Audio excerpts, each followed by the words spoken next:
Mari kita masuk di dalam doa. Tuhan, kami mengucap syukur karena Engkau adalah juru selamat kami. Dan Engkau adalah juru selamat yang memperdulikan hidup kami. Kami tahu bahwa hidup kami ada di tangan-Mu. Bahwa Engkaulah sumber kekuatan dan penghiburan kami. Karena itu kami mau datang kepadamu. Kami mau mendengarkan firman-Mu. Dan kami mau melakukan firman-Mu. Karena firman-Mu itu kami percaya akan memberikan kekuatan dan inspirasi dalam hidup kami. Tuhan, urapi kami semua ya Tuhan, kalau sebentar kami akan mendengar firman-Mu, kiranya firman yang penuh kuasa itu boleh berbicara di dalam hati kami secara pribadi dan memberikan kekuatan yang baru. Di dalam nama Tuhan Yesus kami berdoa. Amin. Silahkan saudara duduk, please be seated. Firman Tuhan pada siang hari ini diambil dari kitab Roma pasal 13 ayat 8 sampai dengan 14. The word of God today is taken from the book of Romans chapter 13 verses 8 to 14.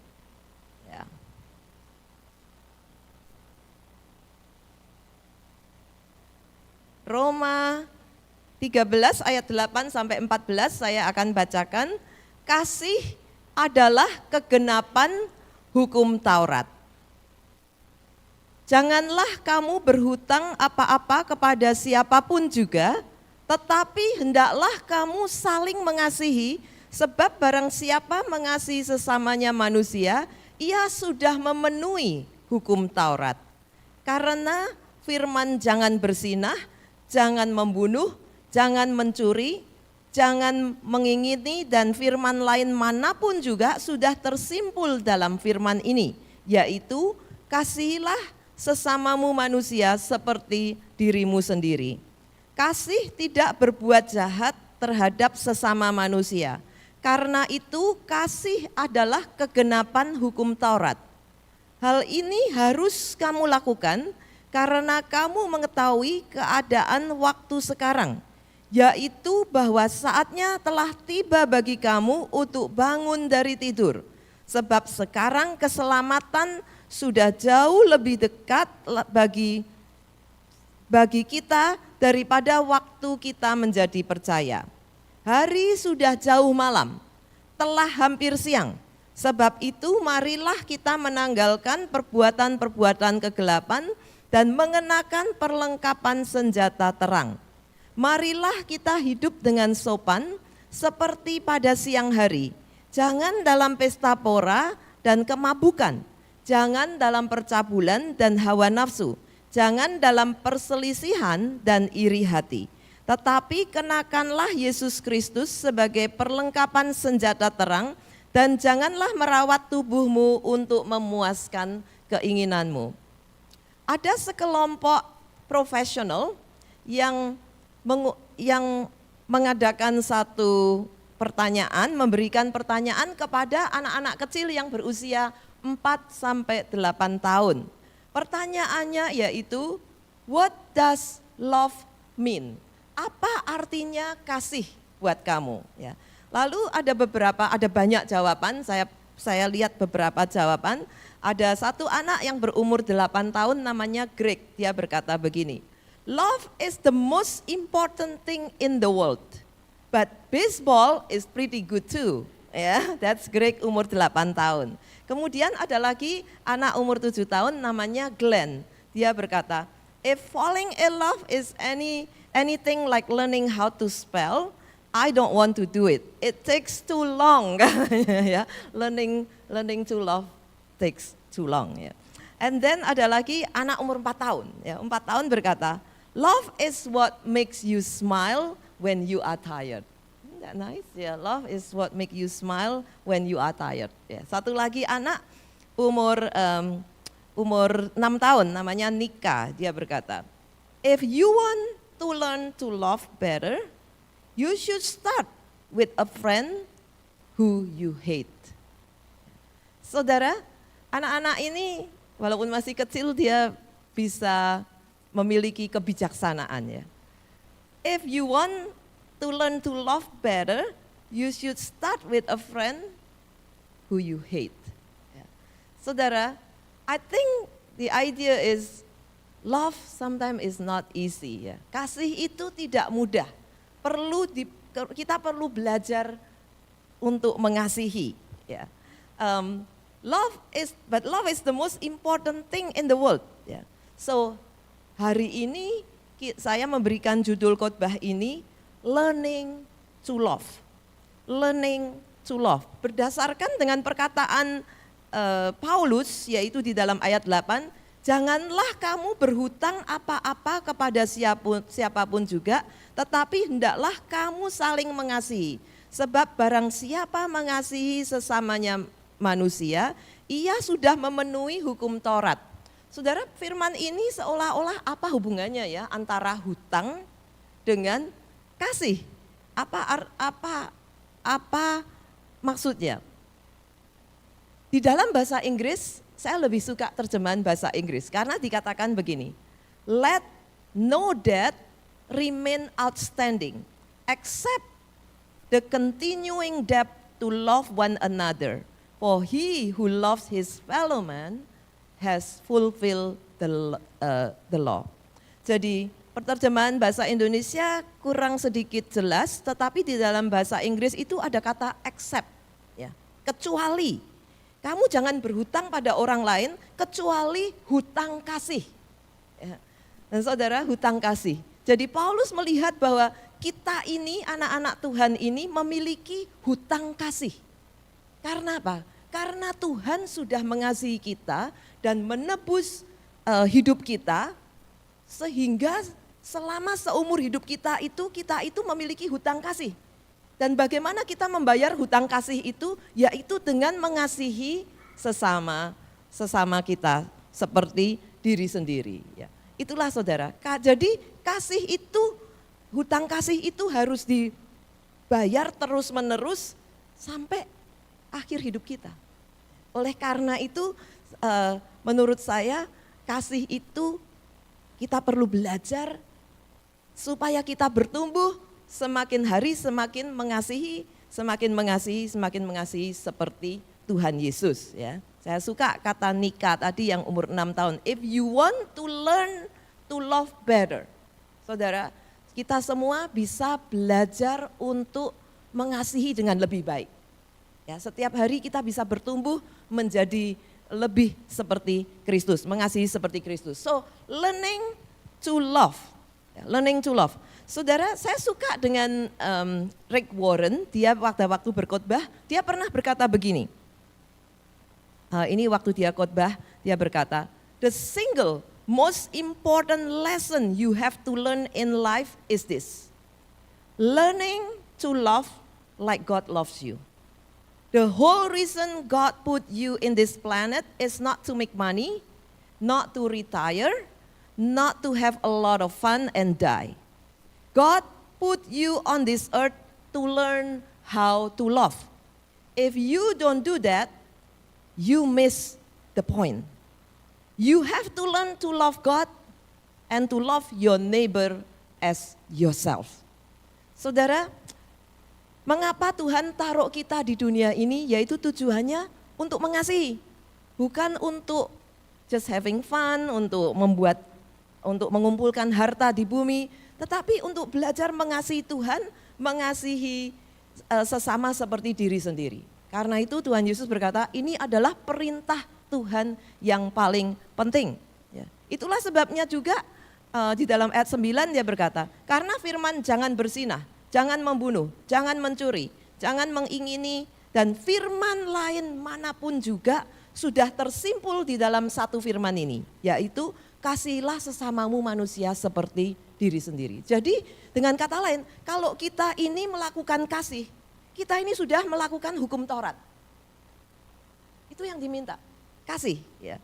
Sangat-sangat penting ya. Oleh sebab itu hari ini kita akan belajar untuk mengasihi. Bagaimana kita bisa mengasihi dengan lebih baik. Saudara, kalau seandainya semua orang itu belajar untuk mengasihi atau diajar untuk mengasihi, lalu mereka mempraktekkan pengajaran itu, pelajaran itu, kira-kira dunia ini seperti apa ya? Berubah enggak? Will it transform the world? I think it will. Saya rasa kalau kita ini belajar untuk mengasihi atau diajar untuk mengasihi, lalu kita praktekkan itu di dalam keluarga kita, di tempat kita bekerja, di tempat kita bergereja, di tempat di mana Tuhan tempatkan kita.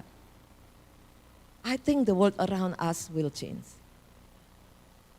Unfortunately, dari kecil sampai dewasa, kita tidak intentionally diajar untuk mengasihi. Betul? Contoh kita hanya parent kita. Sometimes parent kita juga defisit love, jadi tidak bisa mengasihi. Tapi tidak ada pelajaran yang khusus intensi, this is love. Kalau love ini yang paling important di seluruh dunia, the most important thing in the world is love. Kenapa? Kita tidak pernah intentionally diajar bagaimana caranya kita mengasihi di dalam keluarga, bagaimana kita mengasihi kalau kita bekerja, bagaimana kita mengasihi dalam berhubungan dengan sesama kita. Unfortunately, tidak. Karena itu kita perlu belajar dari firman Tuhan dan belajar sebanyak mungkin. Kalau kasih adalah hal yang paling penting, maka it is very important kita itu belajar untuk mengasihi. Saya rasa kalau kita belajar intentionally untuk mengasihi, belajar firman Tuhan, lalu kita aplikasikan dengan sungguh-sungguh di dalam setiap hubungan kita, setiap relasi kita, maka itu akan mengubah atau mentransformasi tidak hanya hidup kita sendiri, tetapi hidup orang-orang di sekitar kita, kemudian dunia di sekitar kita. Perceraian misalnya, perceraian akan dapat dihindari. Saudara, tahukah saudara bahwa currently saat-saat ini dari setiap pernikahan 40-50% itu bercerai. Ya, tepatnya 41% ya. Recently itu 41% dari pernikahan itu berakhir dengan perceraian. Dan 70% initiated by woman, by inisiatif dari istri. Bayangkan, kalau kita belajar saling mengasihi, mungkin angka perceraian akan berkurang. In fact, akhir-akhir ini, beberapa tahun terakhir ini, ada satu istilah yang disebut grey divorce. Saudara pernah mendengar grey divorce? Nggak pernah ya.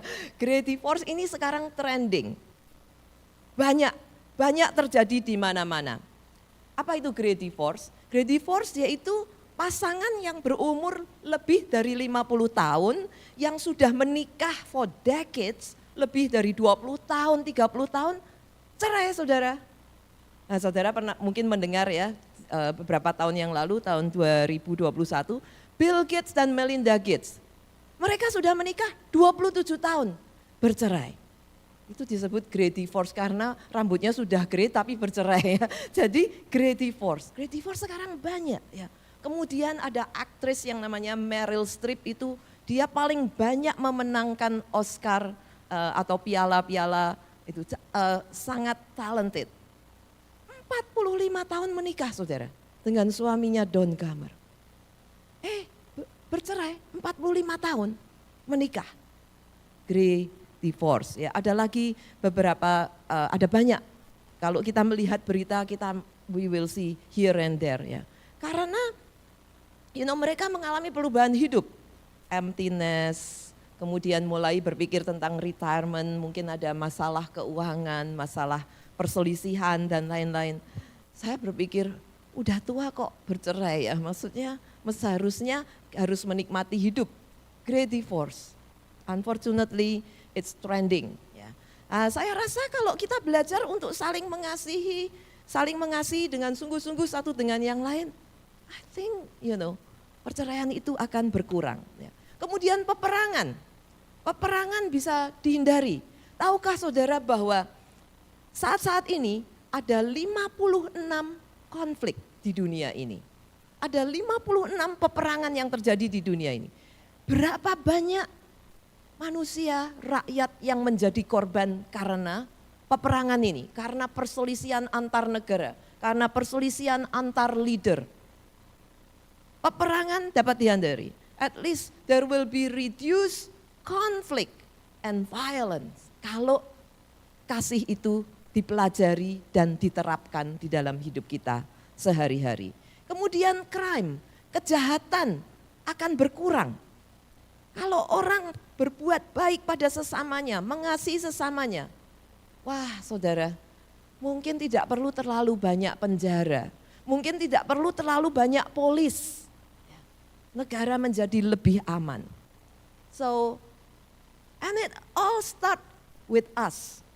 Itu mulai dengan kita sendiri, masing-masing kita. Mungkin kita tidak bisa mengubah seluruh dunia, tetapi kita yang mengetahui akan pentingnya kasih dan akan panggilan kita di dalam hidup kita tentang kasih, kita bisa praktekkan.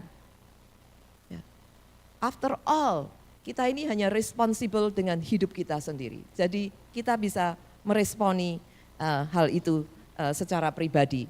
Saudara, kita akan lihat di dalam ayat-ayat yang Paulus tulis ini, mengapa kita perlu belajar untuk saling mengasihi. Why do we need to learn to love one another? Why we need to learn to love one another? Nomor 1, kita lihat ayat 8 dan 9. Berkata, janganlah kamu berhutang apa-apa kepada siapapun juga. Tetapi hendaklah kamu saling mengasihi. Sebab barang siapa mengasihi sesamanya manusia, ia sudah memenuhi hukum Taurat. Karena firman jangan berzinah, jangan membunuh, jangan mencuri, jangan mengingini dan firman lain manapun juga sudah tersimpul dalam firman ini, yaitu kasihilah sesamamu manusia seperti dirimu sendiri.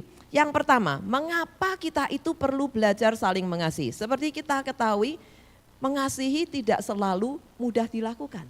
Mengasihi orang yang kita kasihi gampang, tetapi mengasihi tidak semua orang menyenangkan atau mudah untuk dikasihi. Ya, yang pertama, mengapa kita perlu belajar? Because it's not easy, tetapi sulit atau tidak sulit, itu adalah panggilan Tuhan di dalam kehidupan kita. It's God's calling in our life. Seperti kata Rick Warren tadi, ya, the single most important lesson you have to learn in life is to learn to love like God loves you. Kalau tidak, we will miss the point. Ya. Sebab itu dikatakan jangan berhutang, jangan berhutang kecuali hutang yang terus berlangsung untuk mengasihi sesama manusia. Ya. Jadi Kristus telah mengasihi kita dan menebus kita, maka kita memiliki kewajiban, panggilan, keharusan untuk membayar hutang kasih itu kepada sesama kita.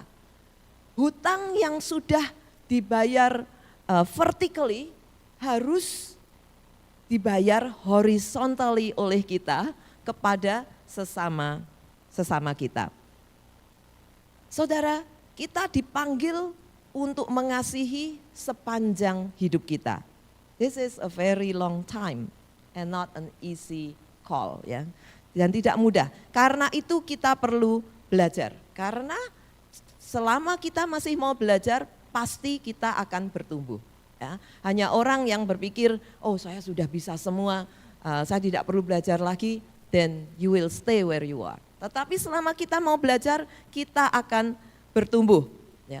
Saudara, tidak mudah panggilan ini. Ya. Kita dipanggil untuk mengasihi dan setia sampai akhir. Saudara, di dalam Alkitab itu banyak orang yang mengasihi Tuhan tetapi mengalami kegagalan. Ya. Saya bisa beri contoh, ada banyak, beberapa contoh saja. Misalnya Petrus.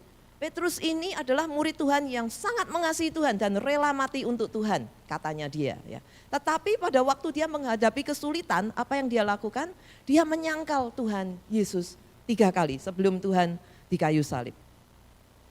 Tidak berhasil mengasihi dengan sempurna. Tetapi it's okay, tidak ada manusia yang sempurna. Ya. Kita tidak diminta untuk sempurna karena tidak ada manusia yang sempurna, tidak realistis.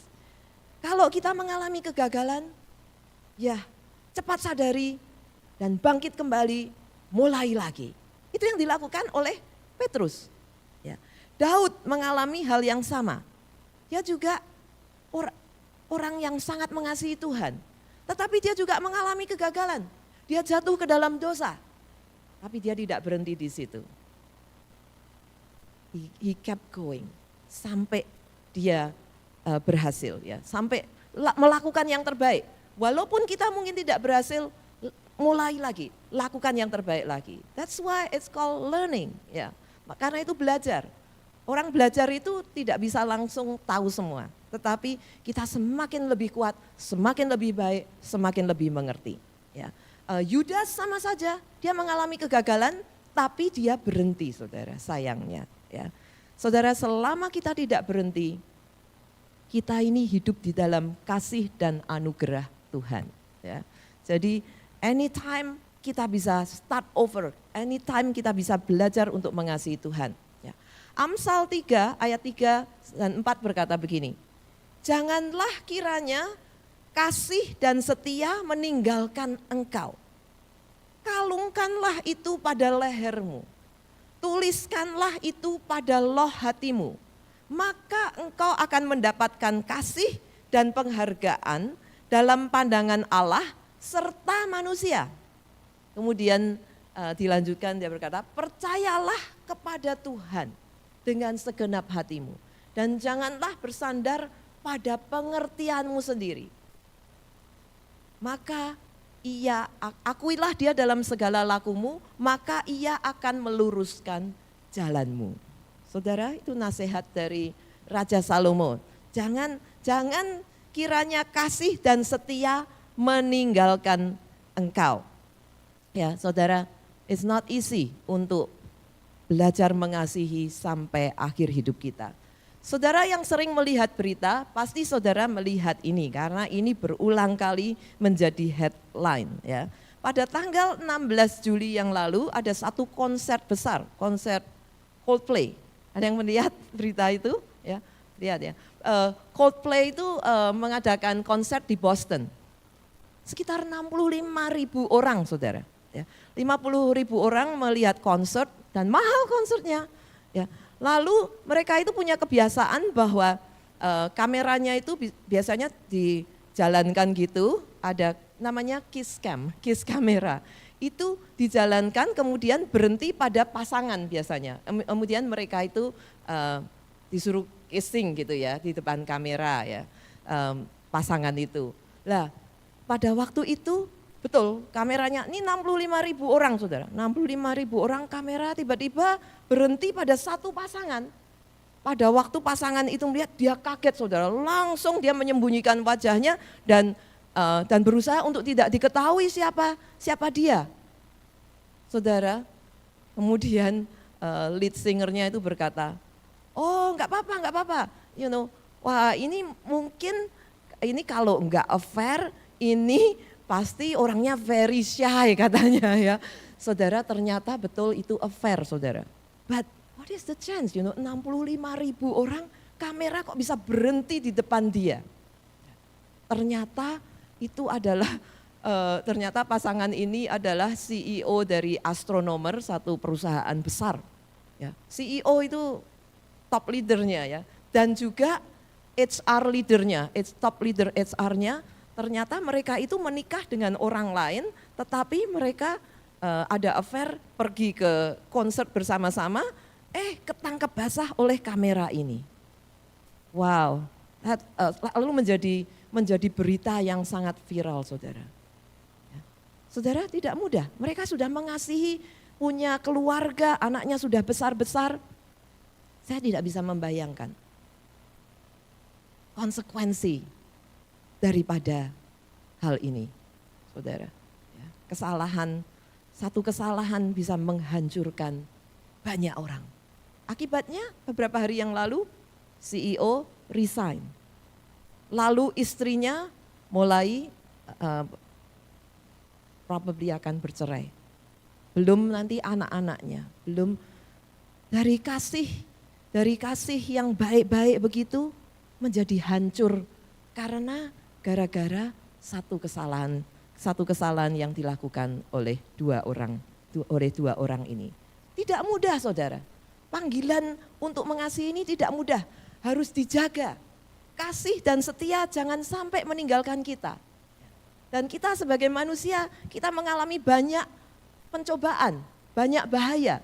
Baik di rumah, di tempat kerja, ya ini di tempat kerja, affair di tempat kerja ya. Di mana saja kita berada, ada banyak hal bisa terjadi. Ya. Jadi yang pertama yaitu kita itu dipanggil untuk mengasihi. Kita itu hutang kasih sama Tuhan seumur hidup kita oleh karena pengorbanan Tuhan. Oleh karena pengorbanan Tuhan jadi kita dipanggil untuk belajar untuk mengasihi sesama kita seperti diri sendiri. Jadi yang pertama yaitu panggilan Tuhan, the calling of God, the important calling of God. Yang kedua, kita lihat di dalam ayat 11. Nah, ini. Hal ini harus kamu lakukan. Saudara perhatikan kata harus ya. Saya bilang tadi kewajiban, panggilan ya. Hal ini harus kamu lakukan karena kamu mengetahui keadaan waktu sekarang, yaitu bahwa saatnya telah tiba bagi kamu untuk bangun dari tidur.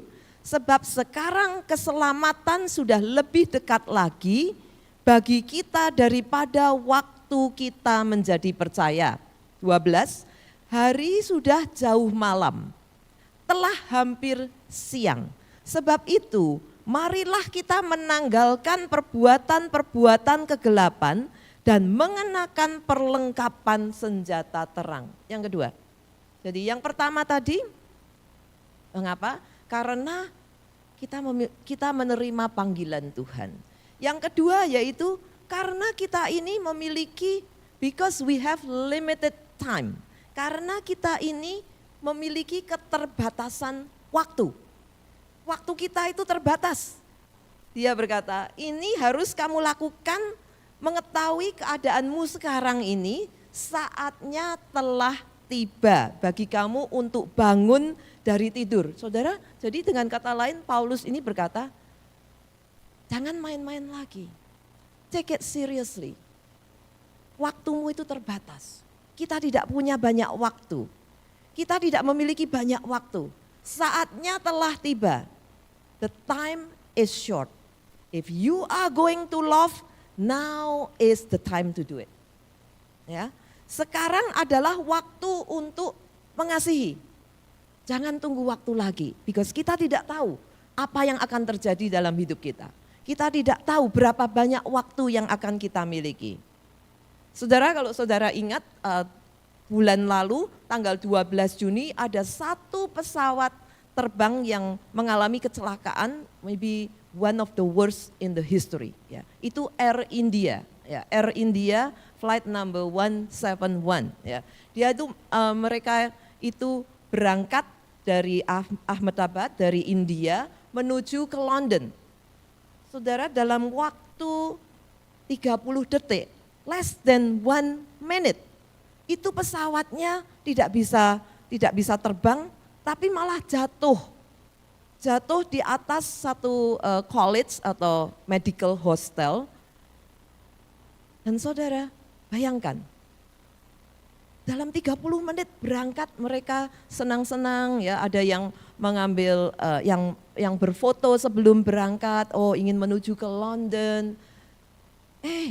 Siapa yang tahu bahwa 30 menit kemudian pesawat itu jatuh. Dan saudara, 241 orang, ada 242 penumpang. 241 penumpangnya itu meninggal dunia. Hanya satu yang selamat karena duduk di seat number 11A, dia terlempar keluar. Jadi tidak ikut terbakar bersama pesawat. Ya. Dan menurut cerita, pernah beberapa tahun yang lalu ada seorang Thailand juga selamat, satu-satunya selamat, duduk di tempat yang sama 11A. Ya, itu menurut berita begitu. Ya. So amazing, miracle. satu orang selamat. Dan saudara, yang mau saya ceritakan yaitu pesawat ini punya dua pilot ya. Yang pertama yaitu Kapten Sumit Sabharwal, dan yang kedua itu Kapten Clive Kunder ya, itu co-pilot. Nah, dua kapten ini sangat berpengalaman. Beberapa hari, maybe 2 or 3 days ago, saya membaca berita, ada satu berita personal tentang Sumit Sabharwal ini. Menurut temannya, menurut penjaga di mana papa Sumit ini punya ayah yang berumur 90 tahun tinggal di apartemen kompleks. Nah, di apartemen kompleks itu ada penjaganya. Nah, ini menurut penjaganya, dia berkata bahwa pada hari Sumit itu meninggalkan berangkat bekerja, sebelum berangkat bekerja dia ini bicara dengan penjaga apartemen ini. Dia berkata, "Please take care of my papa. I will be back soon." Itu kata-kata terakhir yang dia sampaikan kepada penjaga ini. Ya. Dan saudara, Sumit ini dia sudah memiliki rencana, sudah lama dia ini berencana ingin retired, ya, ingin retired sebagai pilot untuk merawat orang tuanya, papahnya yang berusia 90 tahun. Ya. Dan even hari itu dia begitu ingin, dia itu sering ke tempat orang tuanya 2-3 hari di sana, membelikan makanan, merawat dia karena dia sangat mengasihi papahnya ya. Dan hari itu aja pikirannya dia bilang, aku akan segera kembali, akan merawat papaku. Tapi siapa yang tahu bahwa dalam 30 menit setelah dia terbang, dia tidak bisa kembali lagi. Ya. Kita tidak tahu berapa banyak waktu yang kita miliki. Now is the time to love.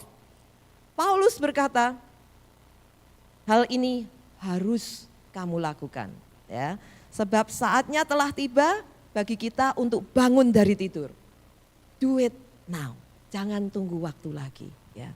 Saudara, mengapa kita itu perlu belajar untuk mengasihi? Karena kita diberikan satu panggilan yang mulia, ya. Satu panggilan yang mulia dari Tuhan sendiri, yaitu untuk belajar mengasihi Tuhan dan mengasihi sesama seperti diri sendiri. Dan panggilan itu tidak mudah, karena itu panggilan seumur hidup kita yang sudah ditebus oleh Tuhan Yesus sendiri. Dan yang kedua, kita tidak punya banyak waktu.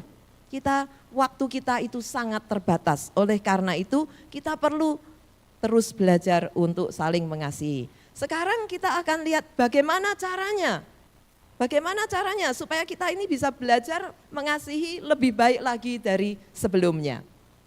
Saudara, kita lihat dalam ayat berikutnya, ayat 10 ya. Kasih tidak berbuat jahat terhadap sesama manusia.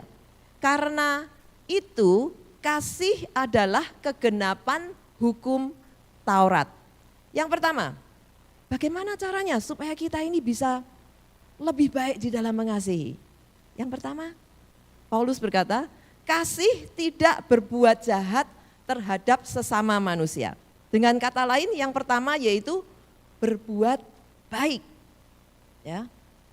Dalam bahasa Inggris dikatakan, love does not harm to its neighbor. Therefore, love is the fulfillment of the law. Ya. Love does not do harm.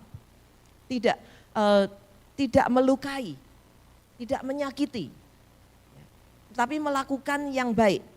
Di dalam pasal sebelumnya, Paulus juga menuliskan tentang kasih. Jadi nasihat dari chapter 12 sampai 13, 14, 15 seterusnya ini banyak nasihat Paulus tentang bagaimana kita itu memiliki ibadah yang sejati, yaitu dengan melalui kasih ya, dengan melalui mengasihi.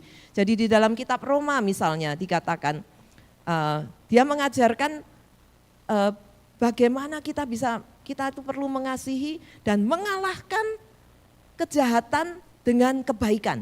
Jadi tidak hanya tidak hanya tidak berbuat jahat, kasih itu tidak berbuat jahat di sini, tetapi justru kalahkanlah kejahatan dengan kebaikan. Ya, di dalam Roma 12 ayat 17-18 misalnya, ya ini dikatakan Paulus, janganlah membalas kejahatan dengan kejahatan, lakukanlah apa yang baik bagi semua orang. Lalu 18, sedapat-dapatnya, kalau hal itu bergantung padamu, hiduplah dalam perdamaian dengan semua orang. Saudara, ini nasihat Paulus, bagaimana kita belajar mengasihi, yaitu dengan berbuat baik kepada semua orang. Dengan sedapat-dapatnya, kalau itu tergantung pada kita, hidup berdamai dengan semua orang. Bagaimana kita bisa mempraktekkan hal ini, saudara?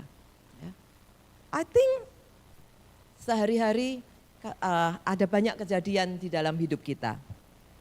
Kalau kita mengalami satu hal, ask yourself, apa yang akan saudara lakukan ini? Is this helpful? Is this good? Or is this harmful? Tidak hanya untuk diri kita, tetapi juga untuk orang lain. Apakah ini akan baik buat saya dan baik buat orang lain?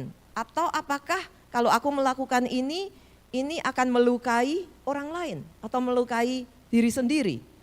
Ya. Bagaimana kita mempraktekkan hal ini? Be intentional. Secara intentional, saya beri suggestion, lakukanlah paling sedikit satu hal yang baik setiap hari. Ya, kalau saudara di rumah, intentionally, dengan intentional. Lakukan satu hal yang baik di dalam rumah. Kalau saudara bekerja, lakukan satu hal, at least satu ya, lebih baik ya. Tapi at least untuk latihan saja, satu hal yang baik di tempat kerja saudara.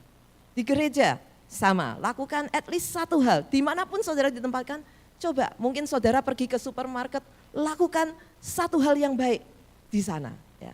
Latihan, melatih diri kita. Mungkin saudara bisa memilih kata-kata encouragement. Mungkin berterima kasih kepada istri atau suami ya, atau istri yang sudah memasak misalnya, atau apa, atau kata-kata encouragement atau pujian atau kata yang positif. Mungkin saudara tidak melakukan di depan orang itu, tapi mungkin saudara mendoakan seseorang yang sedang mengalami pergumulan.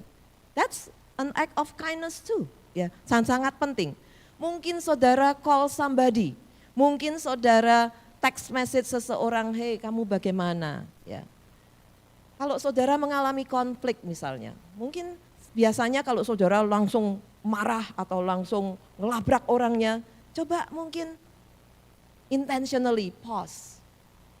Dan coba untuk mengerti dari pihak orang yang lain. Ini adalah contoh-contoh. Kalau saudara disakiti, maybe mungkin saudara bisa belajar, aku mau mengampuni and let go. Seperti Tuhan sudah mengampuni aku. Ya. Atau mungkin saudara tahu ada orang yang sedang dalam kebutuhan. Saudara memperhatikan kebutuhan seseorang. Atau mungkin saudara mendengarkan orang mencurahkan isi hatinya. Ya.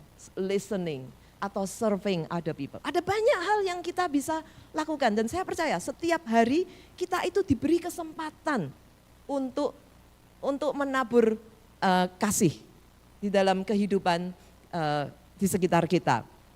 Ya, saudara, ada satu orang yang bernama David J. Poley. Ya, dia ini seorang motivator, ya, dia pernah cerita akan pengalamannya yang sudah lama. Waktu dia menulis hal ini, dia berkata ini 16 tahun yang lalu, ya. Saya akan ceritakan apa yang terjadi. Dia berkata bahwa 16 tahun yang lalu, David berkata, saya mendapatkan satu pelajaran yang berharga. Saat itu dia ada di New York City dan dia naik taksi. Dia duduk di belakang taksi, drivernya ada di depan. Dan ini yang terjadi katanya, ya. Waktu itu mereka akan menuju ke Grand Central Station. Lalu taksi ini berjalan di kanan, di lane yang kanan, kemudian tiba-tiba ada satu mobil warna hitam, tiba-tiba itu menyalip dia dan langsung di depannya, sehingga drivernya itu harus langsung menginjak rem sampai kaget ya, menginjak rem sampai akhirnya berhenti hanya 1 inch saja, beda 1 inch itu akan menabrak saudara, kalau dia tidak cepat ngerem. Nah waktu itu ada berhenti karena direm berhenti, ternyata driver dari mobil yang hitam ini malah marah saudara, ya, yang marah malah yang membuat persoalan. Dia malah marah-marah, teriak-teriak dan juga memberikan he lift one of his fingers to, ya, marah-marah seperti itu dan yelling dan memaki-maki sampai kedua orang ini, driver sama penumpangnya ini heran. Loh, dia ini yang salah, kita ini hampir aja nabrak, malah bisa mati, kok dia malah marah-marah, padahal dia yang salah. Ya. Nah, lalu yang penumpang ini, David ini lebih heran lagi akan reaksi drivernya. Apa yang dilakukan oleh drivernya? Drivernya itu menunjukkan mukanya, kemudian dia tersenyum dan melambaikan tangannya kepada driver itu, saudara, kepada orang yang menyalip dia itu. Tersenyum dan melambaikan tangan. Dia bingung saudara, penumpang ini. Dia di belakang, dia melihat semua itu sambil kaget karena hampir tabrakan, hampir mati ya. Lalu dia berkata, mengapa kamu melakukan hal itu? This guy was going to kill us. This guy could have killed us katanya. Ya. Lalu dia berkata begini, saya quote ya, drivernya ini berkata begini, many people are like garbage truck. They run around full of garbage, full of frustration, full of anger, full of disappointment. As their garbage pile up, they look for a place to dump it. And if you just let them, they will dump it on you. So, when someone wants to dump on you, don't take it personally. Just smile, wave, wish them well, and move on. Believe me, you will be happier. Kemudian David ini berkata, aku pikirkan apa yang dia katakan itu. Kemudian dia memberi nama, I call this the law of garbage truck. Saudara, dalam hidup ini kita akan bertemu dengan orang-orang yang membawa garbage ya. Ada persoalan di sini, sakit di sini, di sana, frustasi, kecewa, marah. Ya. Dan sometimes kita ini bisa menjadi tempat dumpsternya. Ya. Dan kalau kita tidak hati-hati, kita bisa terpancing ikut marah, ikut kesal, malah kemudian terjadilah pertengkaran atau mungkin bahkan baku hantam. Tetapi ini, I think this driver is so amazing. Dia bisa memanage emotionnya, dia bisa menguasai emosinya, dia bisa menenangkan hatinya. Dia tahu, dia tidak marah, orang itu tidak marah kepada dia. Bukan karena dia, bukan karena masalahnya dia. Saudara, kalau kita bisa menerapkan ini, don't take it personally.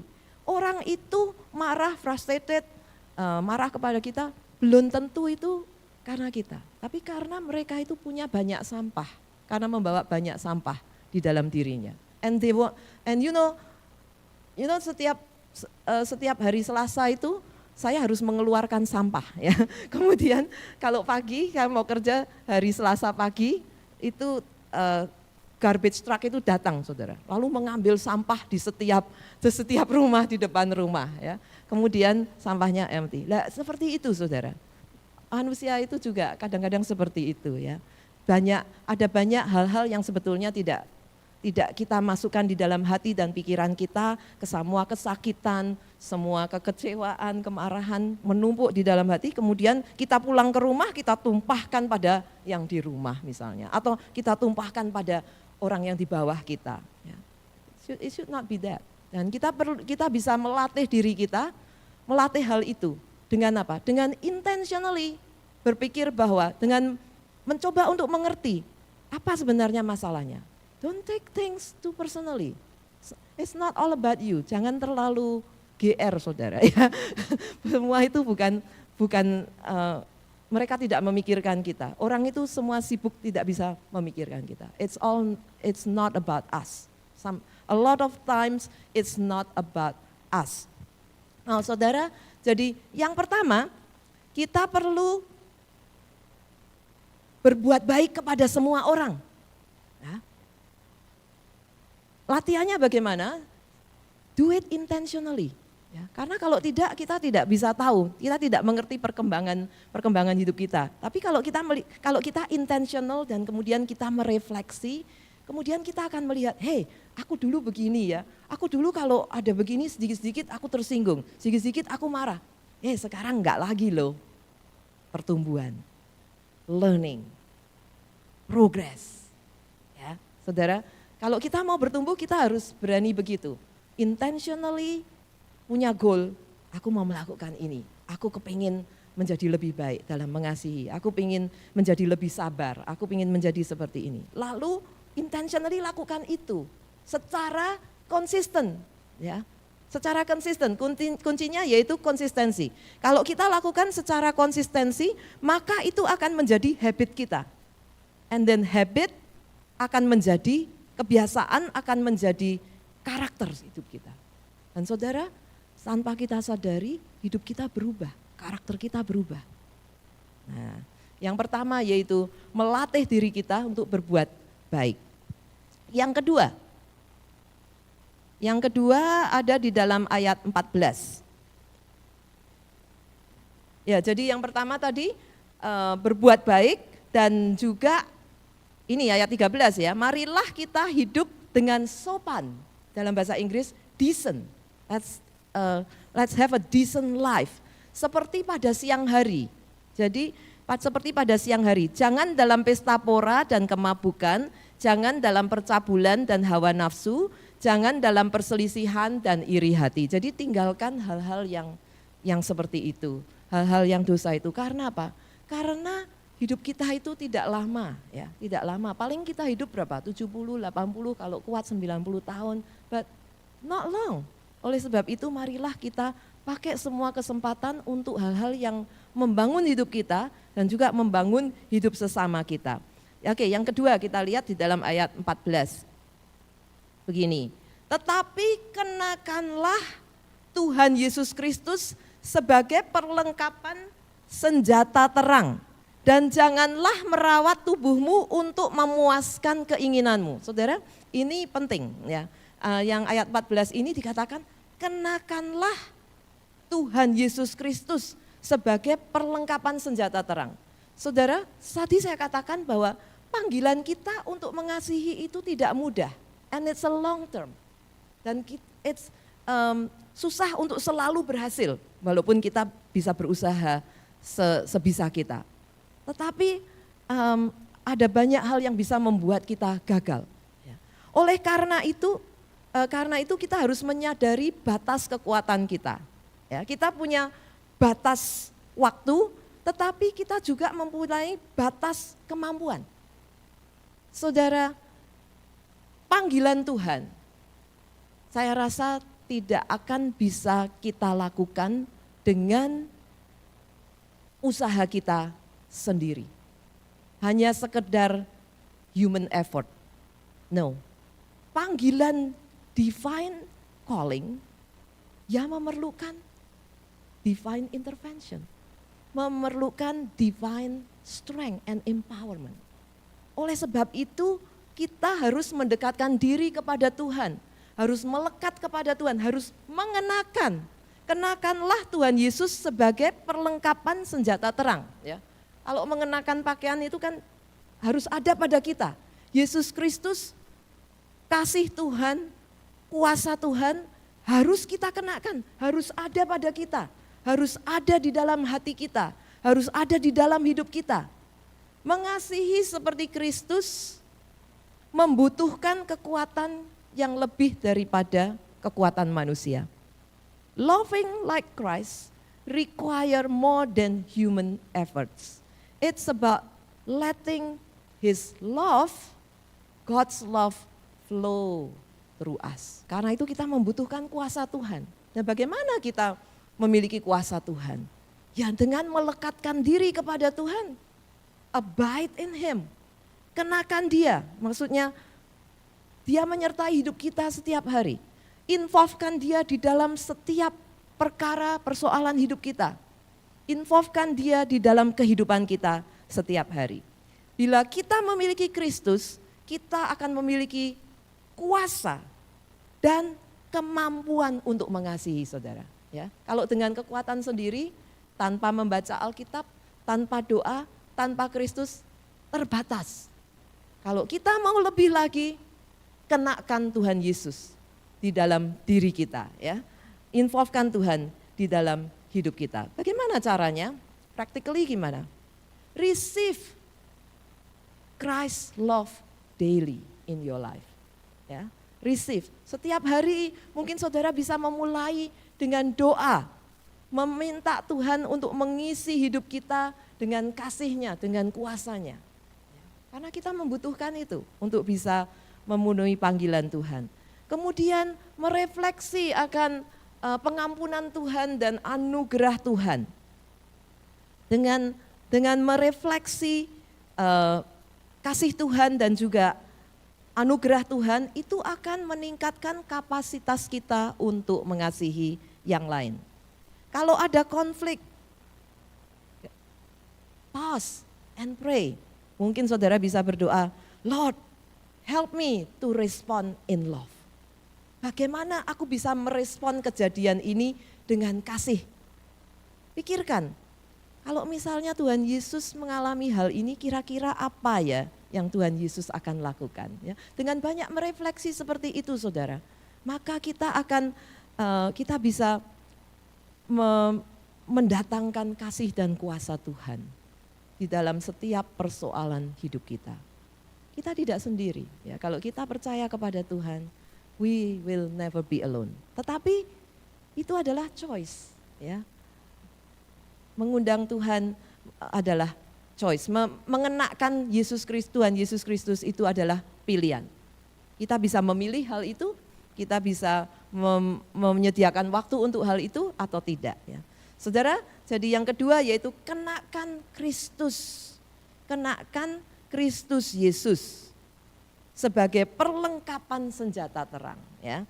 Yang ketiga, yang terakhir ada di dalam pasal yang berikutnya ayat 1, ya saudara. Jadi pasal 14 ayat 1 ini berkata begini, terimalah orang yang lemah imannya tanpa mempercakapkan pendapatnya. Yang ketiga yaitu menerima orang lain. Belajar untuk menerima keberadaan orang lain. Belajar untuk menerima terutama kelemahan orang lain, saudara. Kalau kita menerima kelebihan orang lain itu gampang, ya. Tapi kalau menerima kekurangan orang lain itu tidak mudah. Yang saya maksud menerima itu apa? Belajar untuk mengerti keberadaan dia. Tidak menuntut dia yang berlebihan, ya.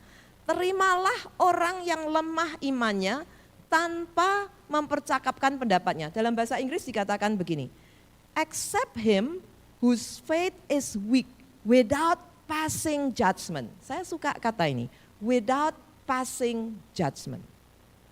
Ini penting saudara. Kalau kita mau belajar untuk saling menerima, yaitu don't pass judgment. Seringkali judgment itu akan menghalangi kita untuk menerima orang lain di dalam hidup kita. Karena itu belajar untuk tidak cepat-cepat menghakimi orang lain. Tapi belajar untuk menerima. Kita tidak tahu pergumulan orang itu. Kita tidak tahu apa yang dia alami. Kalau kita mengalami hal yang sama, belum tentu kita bisa bersikap lebih baik. Belum tentu kita bisa merespon lebih baik. Oleh sebab itu, belajar untuk mengerti bahwa orang itu mungkin memiliki masa lalu yang sulit. Mungkin memiliki persoalan yang sulit. Ya. Jadi belajar untuk learn to listen, to understand. mengerti, and don't pass judgment. Jangan hindari without passing judgment. Saudara di dalam kalau saudara baca pasal 14 ini dan juga 15 ya, itu Paulus memberikan banyak nasihat tentang bagaimana kita belajar untuk mengasihi, yaitu dengan cara menerima satu dengan yang lain ya. Antara lain di dalam pasal 15 misalnya. Pasal 15 itu bicara soal orang yang lemah dan orang yang kuat. Di dalam ayat 7, Roma 15 ayat 7, dia berkata begini, sebab itu terimalah satu akan yang lain. Sama seperti Kristus juga telah menerima kita untuk kemuliaan Allah. Saudara, saya suka ayat ini. Ya, karena Paulus mengingatkan, terimalah seorang akan yang lain seperti Kristus telah menerima kita. Bagaimana Kristus menerima kita? Pada waktu kita masih berdosa, pada waktu kita masih lemah, pada waktu kita masih menolak dia, pada waktu kita belum mengenal dia, pada waktu kita memusuhi dia, ya, pada waktu kita lebih lemah.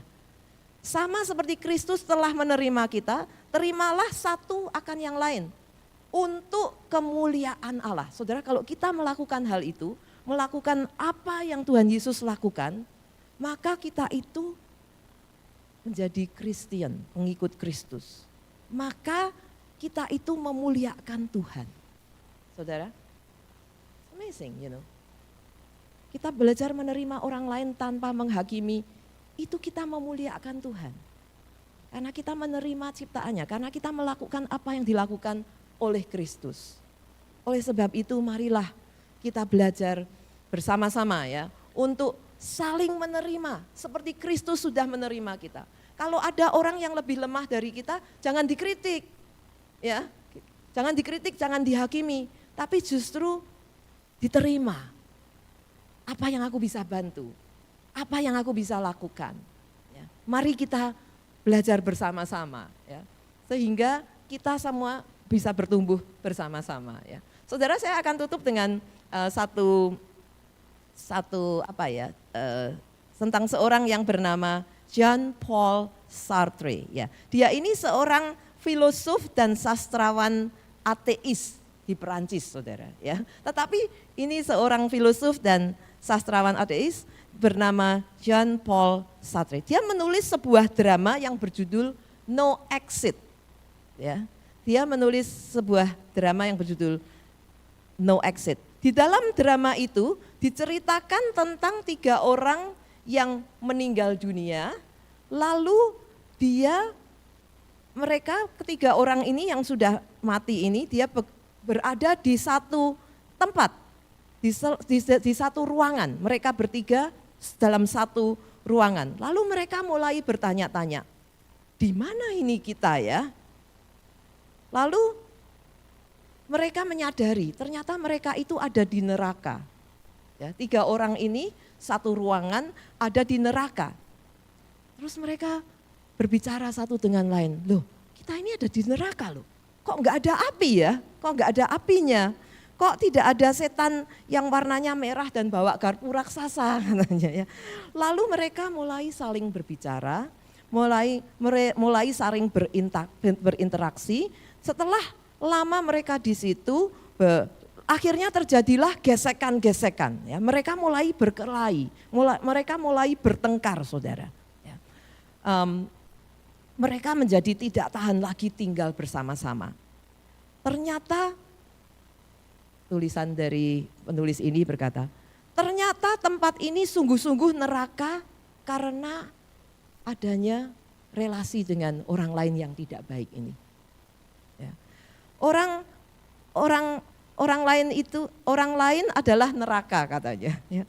Demikian kesimpulan dari drama tersebut. Mengapa demikian? Karena setiap orang mau membangun dunia mereka sendiri, di mana orang lain adalah alat untuk membuat dunia tersebut memuaskan bagi si pemiliknya. Celakanya setiap orang lain juga punya dunia sendiri dan mau orang lain menjadi alat untuk membuat dunianya memuaskan. Maka kalau relasi itu konfliktual, menjadi konflik, itu menjadi neraka, saudara. Saudara pernah ada di dalam konflik? ya, baik di dalam keluarga, di dalam pekerjaan, di gereja sekalipun, kalau kita itu tidak memiliki hubungan kasih atau hubungan yang baik, maka itu menjadi neraka di dunia, neraka on earth, hell on earth. Oleh sebab itu, penting bagi kita ya, untuk belajar saling mengasihi. Ya. Mengapa? Karena itu adalah panggilan yang mulia di dalam hidup kita. Kalau kita mengasihi, kita sudah memenuhi seluruh hukum Taurat. Melakukan yang baik bagi semua orang, kita sudah memenuhi seluruh hukum Taurat. Dan kita tidak memiliki banyak waktu. Bagaimana caranya? Yang pertama, berbuat baik. Latihan berbuat baik kepada semua orang. Latihan untuk berdamai dengan semua orang. Kenakan Kristus Yesus di dalam sebagai senjata terang. Dan belajar untuk menerima satu dengan yang lain. Karena kalau kita hidup di dalam suasana kasih, ganti daripada kita menciptakan neraka di dunia ini, kita bisa menciptakan surga di dunia ini. It's a taste of heaven. Amin. Mari kita bangkit berdiri dan kita akan masuk di dalam doa.